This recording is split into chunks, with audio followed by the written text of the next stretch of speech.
everybody to a celebration of Craig's life. I think I speak for all of us when I say, how could this have possibly happened? This is shocking, unbelievable. It can't be. I just saw him yesterday or last week.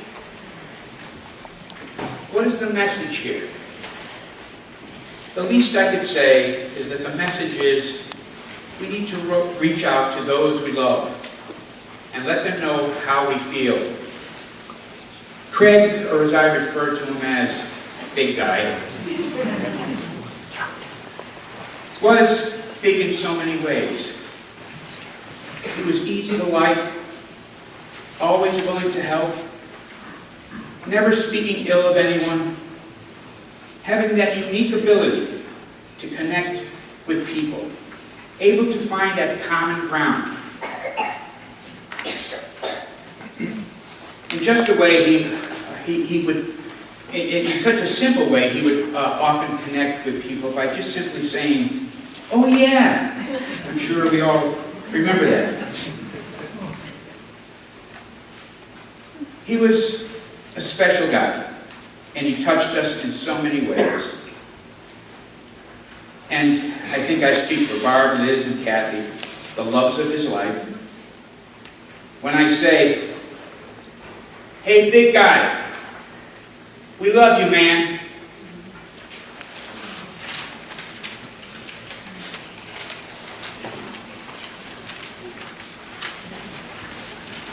Thank you all for being here. I'm Dennis McCann. I'm chaplain for Middlesex Hospital and a member of the family. And had the grace and the fortune to be close to Craig, especially in the last days. And it's an honor to be here. I feel like we're all 20 years too early for this. It happened very quickly, and we were not really ready. And we're still not ready. So we're still, grief always takes a bit of time to get used to the reality of somebody who is so alive and with us, suddenly not being there. It's impossible for us to get our heads around. And I think we're built that way so that we're protected a little bit from the shock of losing people. Otherwise we would never get married or fall in love with anybody because it's so painful to lose somebody. But there is a way through our spirituality, and there are so many forms of spirituality today, those who are in church or not in church. Craig and I had some great discussions on spirituality. He, like to remind me, he was an altar boy. And he really had a beautiful kind of innocence about him. I could see him as a altar boy. But mainly, what we think of is God as love. And we may disagree over whether or not there's a God, but I don't know anybody who doesn't believe in love.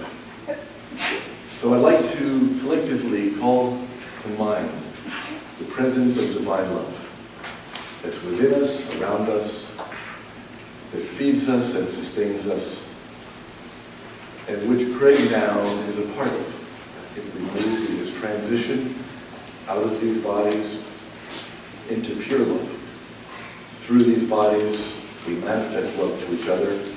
When we leave, we go back into that divine life, that divine love. And so with that in mind, we make this room today a sacred place. A place where we really honor this transition of Craig's life here with us, but Craig also now present with us in a new and different way. He will never be forgotten. And we'll find out today from people telling stories how much he impacted their lives. And I agree with Gary, it's wonderful to remember when these things happen, to love everybody we're with. We don't know how long any of us have at any moment. So always a reminder to be in the present moment with love. And that is the main message of every religion throughout all time and throughout all ages and throughout all the great teachers. They discovered divine love and started telling us, catch up. Get into divine love now. It's spread it with each other, hug each other with it, love each other with it, sustain each other with it, tough times and the easy ones. There'll be the next couple of months, a few months really, it's going to be hard for Barb and for Liz and Catherine, and so we have to remember we often move on with our lives and we think everybody else has too. So this kind of grief is going to take a while. So don't forget to call every now and then, check in, even if they're in a bad mood, it's okay.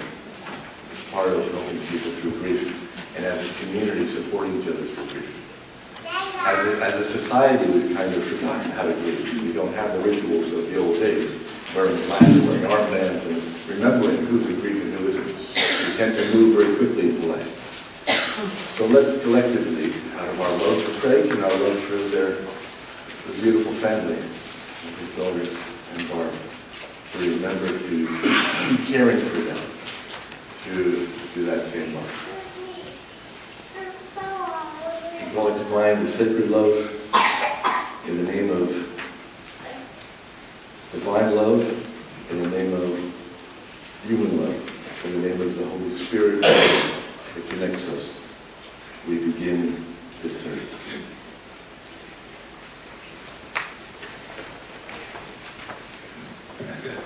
Yeah. Good morning. My name is Kevin Carnan, and I'd like to give you all some insights into Craig's childhood, and take you to a place up in northern New Hampshire where I first met Craig. We gather in admiration of my best friend ever, Craig Kuziel, who I like to call this morning, Kuz. You know, he demanded respect. Live, love, and laugh. Live, love, and laugh. For all of us here that knew Craig, we sure did a lot of that with him. We lived, we loved, we laughed with Craig. Craig really was an embodied living, loving, and laughing. When you met Craig, you had to be impressed. He was a tall, smart guy with a great smile.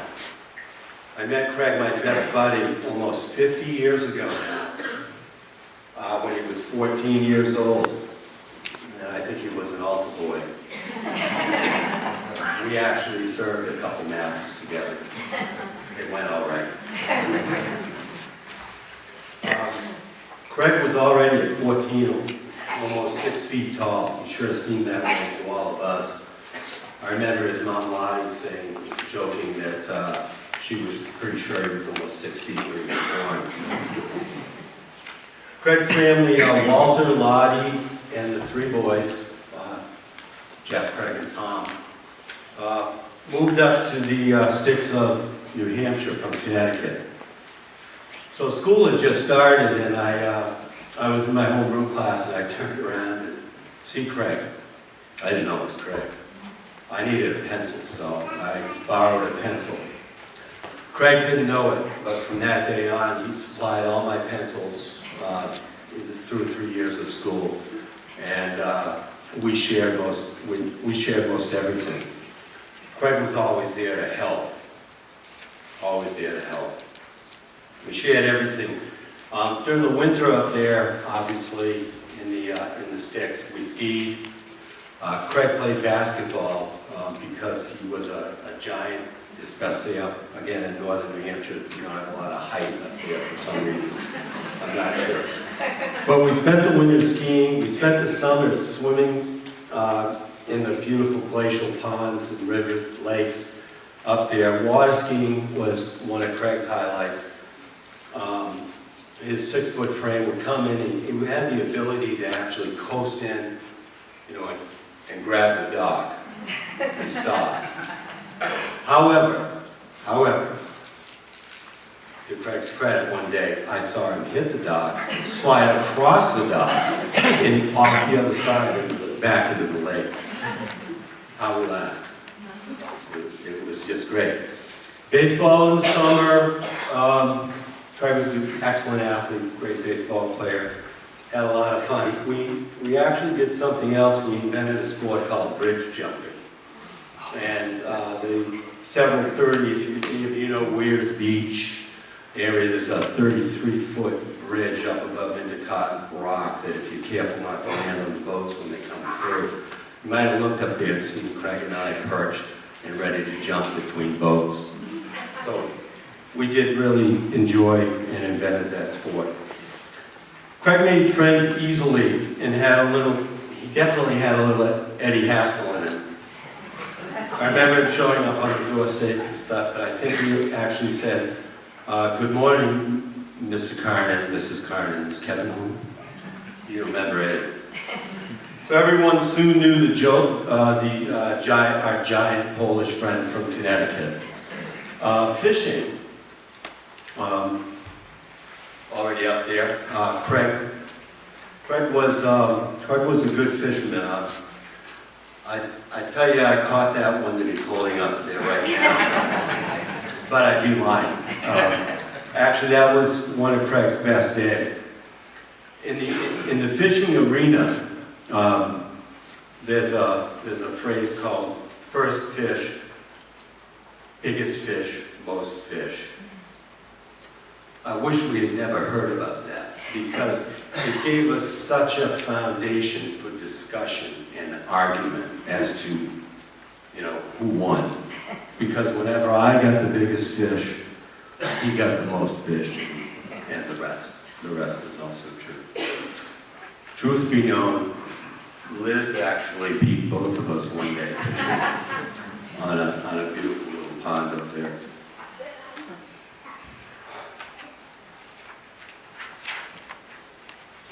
Always great in New Hampshire. Craig loved it up there. His family loved it up there. And most importantly, New Hampshire loved Craig. 3 years went by very quickly up there, and he made this unbelievable announcement to me that he was moving to a foreign country called Connecticut. My parents actually, we didn't discuss adopting him, but we were trying to figure out how we could accommodate he could stay to continue his prowess on the basketball court. A 4.5 hour move for teenagers without cars, without licenses, without money. We pretty much figured the relationship was over and would have ended there. However, Craig invented the great art of world-class hitchhiking. And I'm not sure if he convinced me to make the trip down there first. He had all the maps, he knew he had the knowledge. He had done his homework as he always did about anything. And we realized just by angling your thumb out properly, people would give you a ride, and 5.5 hours later, we'd be on each other's doorsteps for dinner time, to our parents' chagrin. So hitchhiking was great. Craig figured out many things. We grew, our worlds grew, and our friendship grew dramatically. We would always stay in touch, it seemed, and then we both went off to college. That was surely going to end it. I checked into my dorm at Boston University. Second day I was there, I thought I'd escape, and my phone rang, and it was Craig. He's down on Comm Ave, going to school in Boston. So there we were in Boston.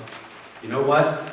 You can just imagine, it worked out well for me again, because I had Craig there to show me around. He knew Boston somehow, or he pretended. And when my car got towed, and I had no idea where it went, Craig would find me. So it was 1-800-CRAIG. When my battery was stolen, it was 1-800-CRAIG. He was a rock for me growing up, for sure, in Boston. So Craig in Boston worked out really well. Life has been great with Craig. And because of Craig. Craig was a perfect friend for me. Craig embodied the great values of my favorite prayer, the prayer to St. Francis of Assisi. And I'd like to recite that now for you. Many of you, I'm sure, know it. And the prayer goes that it reminds me of Craig's and all the values that he did embody. Lord, make us an instrument of thy peace. Where there is hatred, let me sow love.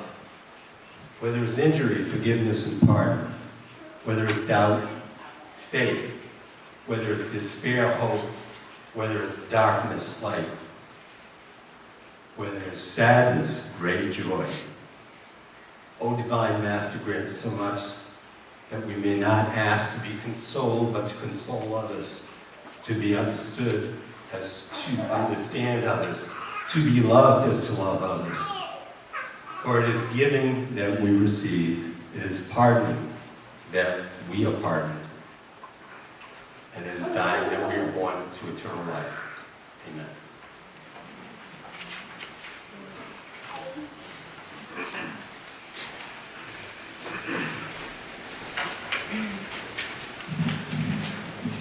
Today is a day that's all about Craig, what he gave to each of us. Art and I would like to share some special moments we will always remember, which define Craig as a man who loved his life, he loved his wife, Barbara, and his two beautiful girls, Catherine and Liz. He enjoyed his job, his friends, and for sure, a good laugh. Craig was upbeat. He knew something about everything. We always spent time smiling and laughing whenever we had an adventure. One of the highlights of our friendship was water time at Orient Beach in St. Martin. Two guys in the water talking.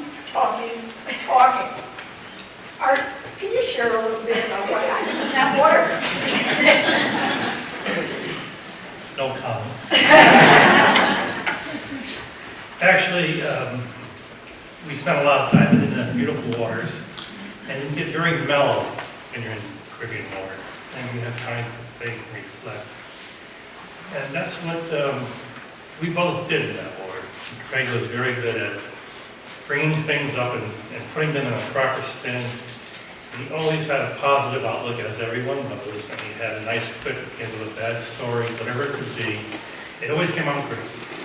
And I've known him, even though officially only 9 years, since that day when Barbara brought him to a birthday party that we had, saying, "Oh, I hope everyone likes Craig.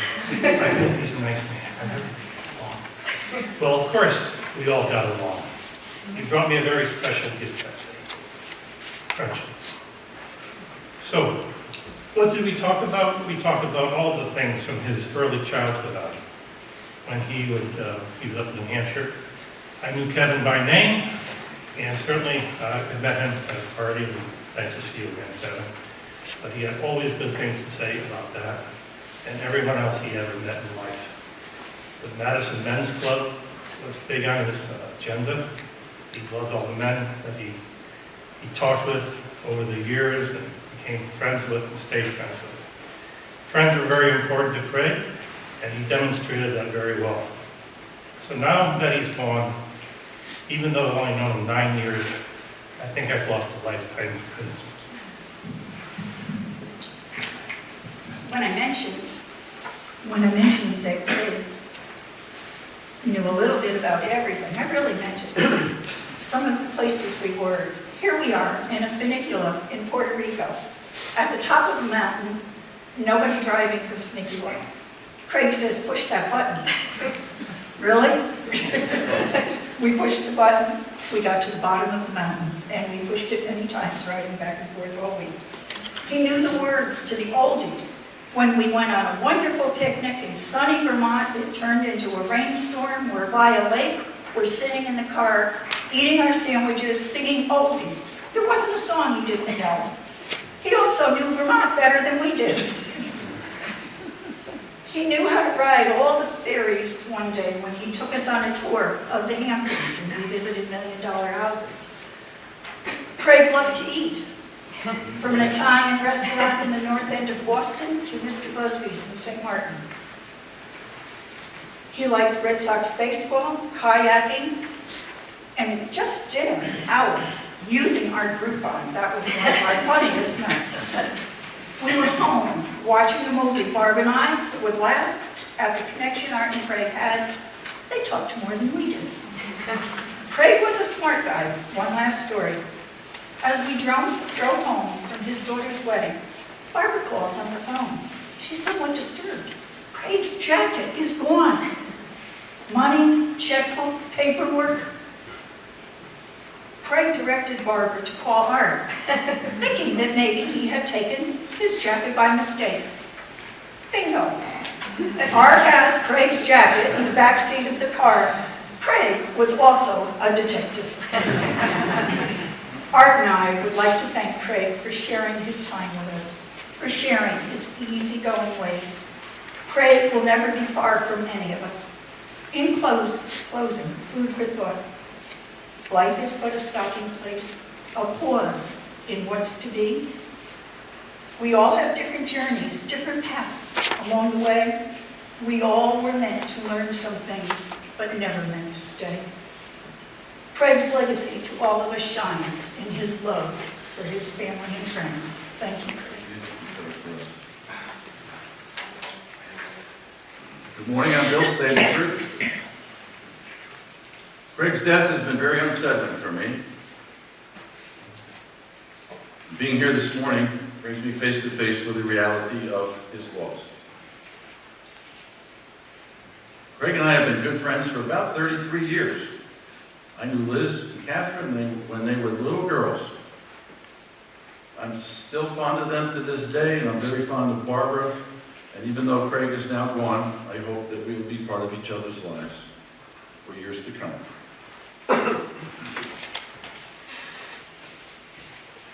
In some ways, Craig and I could not have been more different. By education, careers, political philosophy, and somehow we always maintained a magical special bond. Like many men, we first met playing sports, basketball. We moved on from there to tennis. We played tennis together for many years. And on occasion, when we didn't have a fourth for doubles, Craig brought Liz over to play with us again. We also participated together in skiing, fishing, trips, sailing, shooting pool. This summer, we discovered that Craig was actually a very fine golfer, even though he never played a great deal. Once Craig retired about a year ago, he and I started taking regular trips up to the casino to play blackjack. Some of those trips turned out better than others. Also about a year ago, Craig and Bill Filanowski and I reached out to Kyle Connors to spend time with him. It is very public knowledge that Kyle has ALS, and he is here in his wheelchair today to pay tribute to Craig. Thank you for being here, Kyle. On somewhere close to a weekly basis, Craig and Bill and I took Kyle out for lunch or brought sandwiches over to his place. And we became 4 good friends. But the never-ending core in Craig's and my relationship were monthly poker nights.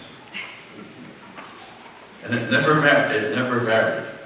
One night after a basketball game, somebody said, "Hey, anybody want to play cards? Should we get together a poker game?" Well, we did, and that started an odyssey that has continued to this day.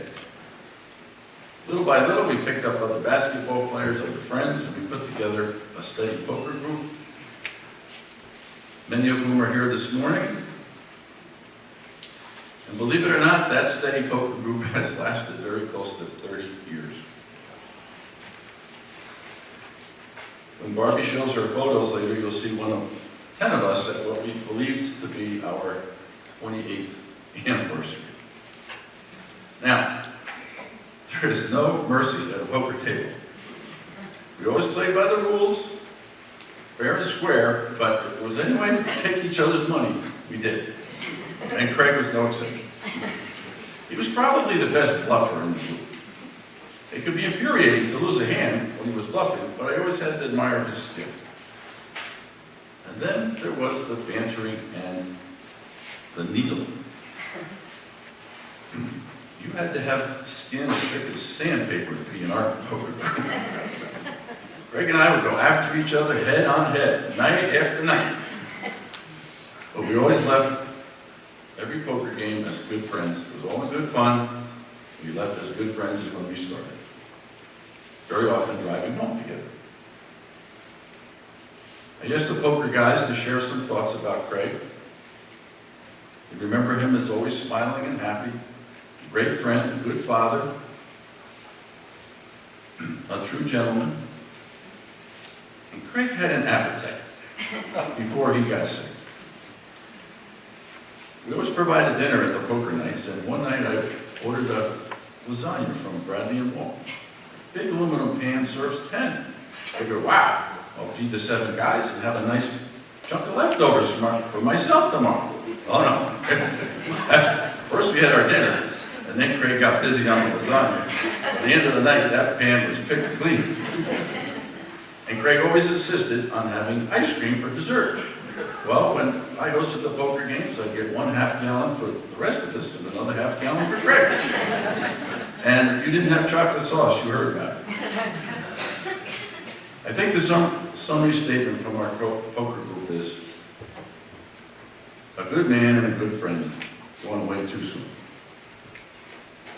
From now on, every night we have a poker game, we're going to leave 1 chair empty. That's going to be Craig's chair. And in front of it on the table, we're going to put his usual $50 worth of poker chips. And in that way, Craig will always be with us in spirit. And I have no doubt that if he could, he'd still take us for every penny we had. And I also have no doubt that if it would bring him back, we'd gladly give up every penny for Craig. Thank you.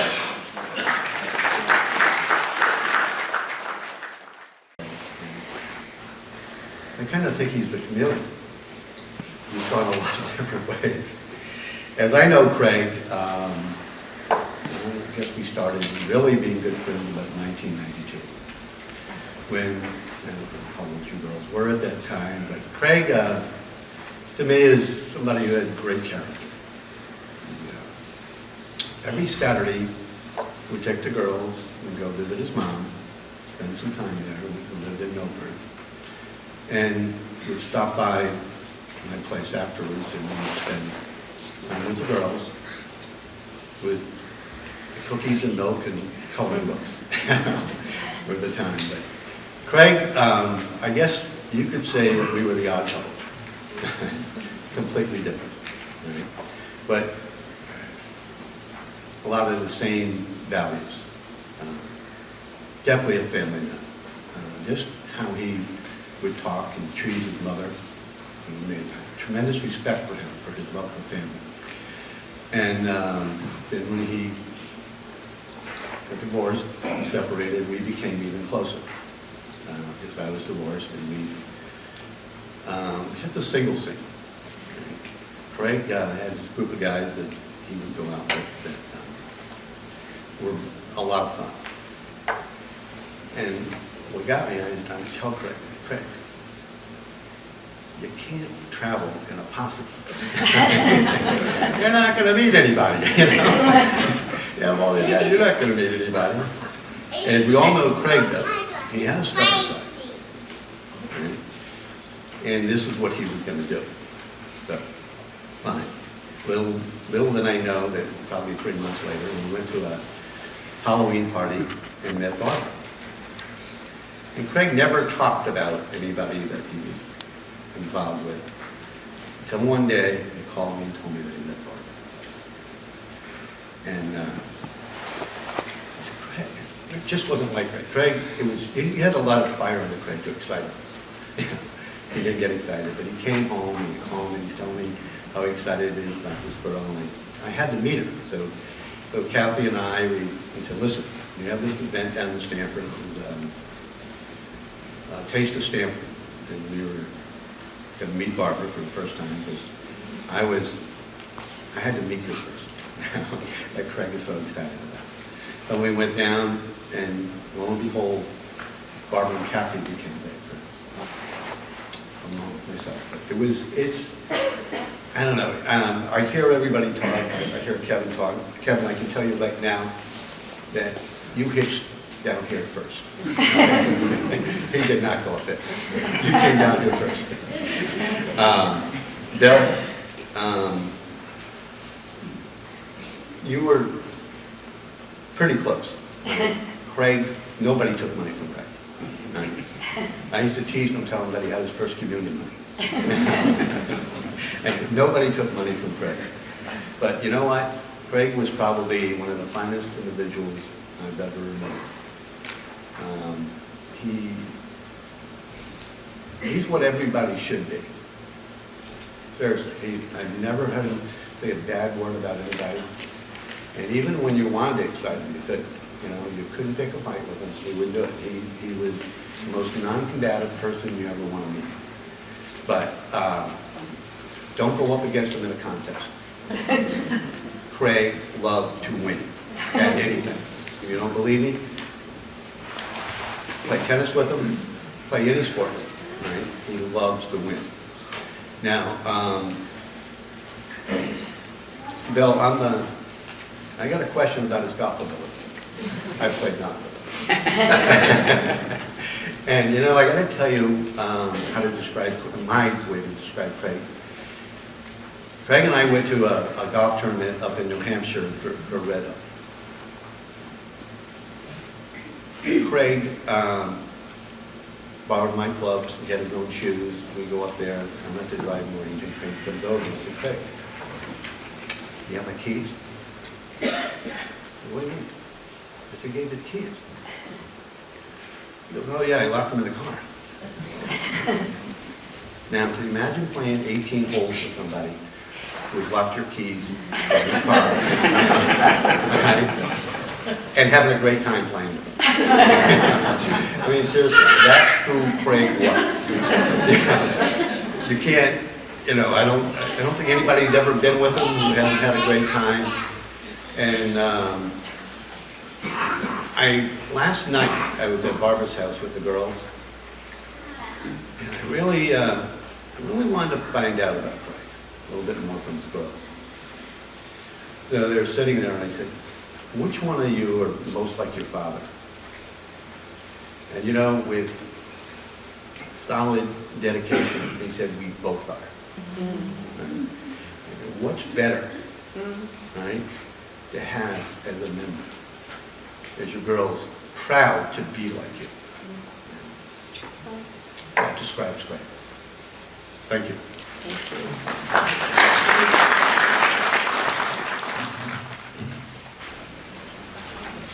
What can we say about our buddy Craig? He's touched so many of us. Craig he's just amazing. Listen to what everybody says. He's touched his childhood friends are talking about him. The people from the poker group, the people from the men's group, his athletics. He's just touched so many of our lives. I'm Jim Abrahams. And I started a men's group many years ago. It was a divorced, separated, widowed men's group. And Craig became part of this group. This group of men have an incredible bond, and we're almost like a great family together. So I'm going to talk on part of this group in a sense.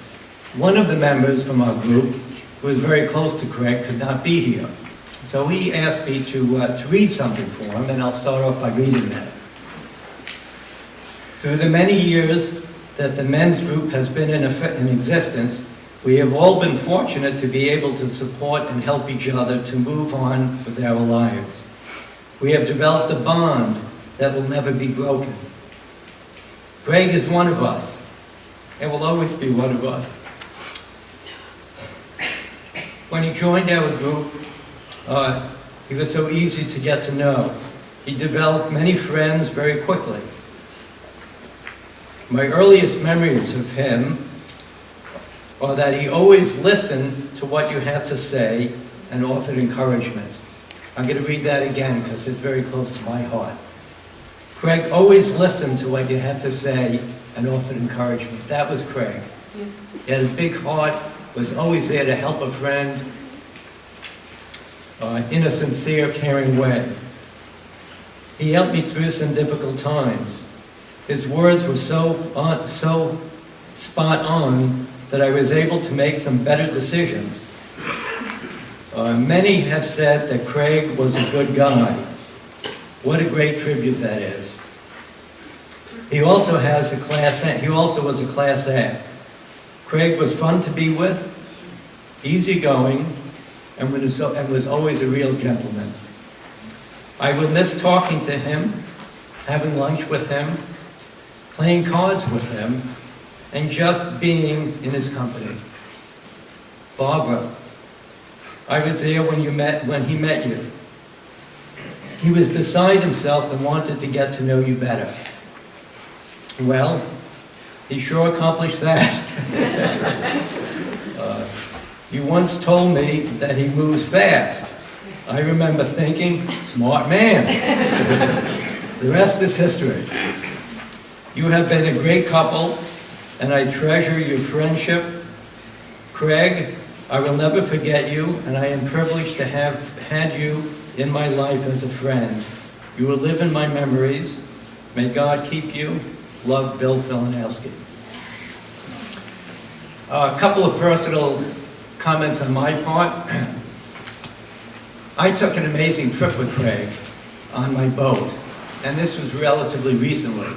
But let me jump back to how this came about. I bought a new boat in Hilton Head, and I had to go down there and bring the boat back to Connecticut. Well, how do you do that? Well, I get my amazing wife Alice to come with me, and the two of us start the voyage. And it's very safe. It's the inner waterway. There are no waves. The wind doesn't matter. It's very easy. So we're chugging along up north, and we're getting further and further up north. And Alice finally realized there's a part at the end of the trip where the inner waterway ends, and the boat has to go in the ocean. Well, as amazing as my wife is, she bailed on me. And this is my new boat. I'm nervous as could be to start with. What am I going to do? I can't do this by myself. Who am I going to get? Craig. I called Craig up, and that's the person he has said, Craig, I'm really stuck. Can you help me the last leg of the trip? And Craig was always there for his friends, always there to help, and he was always there. So we planned this trip. Craig meets me, I think it was New Jersey, wherever we were, hops on the boat, and I have such fond memories of this trip because it's one-on-one. It was just Craig and I. We had great conversations, amazing fun times, being on the water. And I don't think there's one person in this room that I would trust driving my boat. I let Craig drive it. It was great. I lounged out the back. It was terrific. Well, as we got further along, we took the boat and we're coming closer to Manhattan. And you can see the skyline, this tiny dot in the distance. And we get closer and closer and closer. And finally we make it into Manhattan. What an amazing thing. This end of the voyage, Craig by my side, a Statue of Liberty there, was amazing. And then guess what? My amazing wife becomes amazing again, and Bob and Alice join us in New York. They drive down, they hop on the boat. Remember, we're in New York, we have to get to Connecticut. Well, it's kind of protected on Long Island Sound. Yeah. And then we had several days, Bob, Craig, Alice, and I, and just an amazing time together. It was just a special time.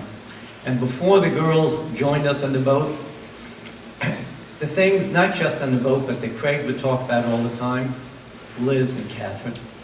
He was so proud of you guys, to talk about you all the time. And Bob, you've added so much to his life. Thank you.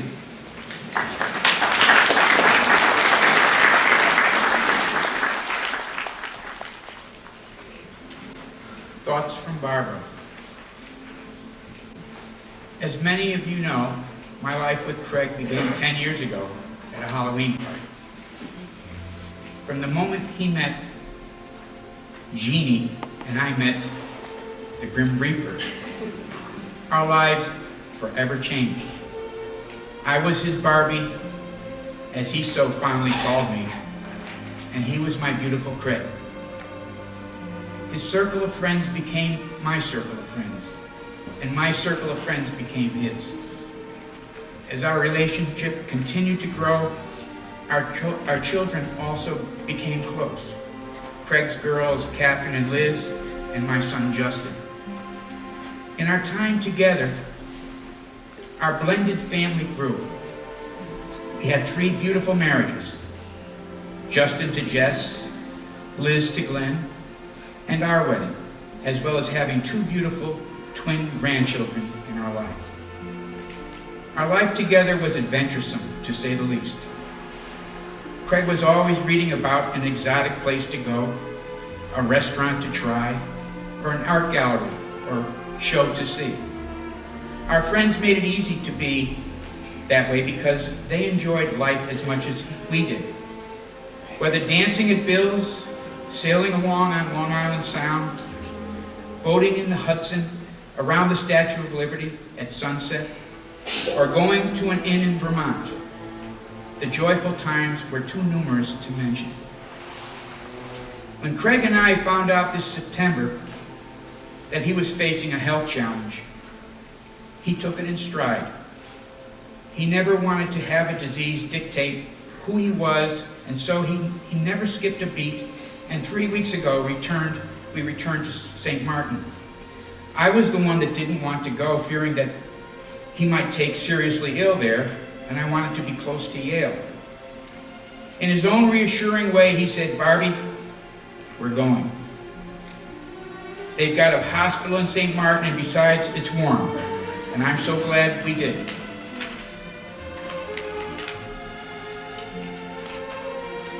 That week we spoke about our life, Catherine and Liz, the love that we shared, and the what-ifs, and being happy that we had a good run. We came back a little less fearful of what was to be and gained the strength to guide and support each other through our most difficult moment. I will always embrace these moments and the life we shared together.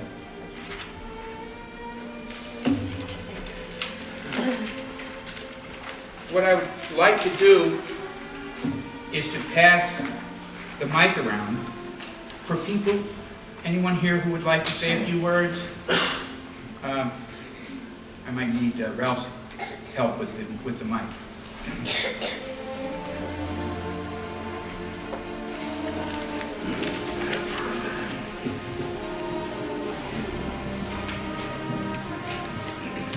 Would anybody like to say a few words? I wasn't planning on it, but I did want to share that I always think of Craig as a person who spent an incredible amount of money on stereo speakers. And nobody mentioned that. And to sit and listen to his stereo audiophile records and recordings, and to share in the knowledge that he had about sound and how he enjoyed music. It was a special bond that I and I'm sure a lot of people have with him.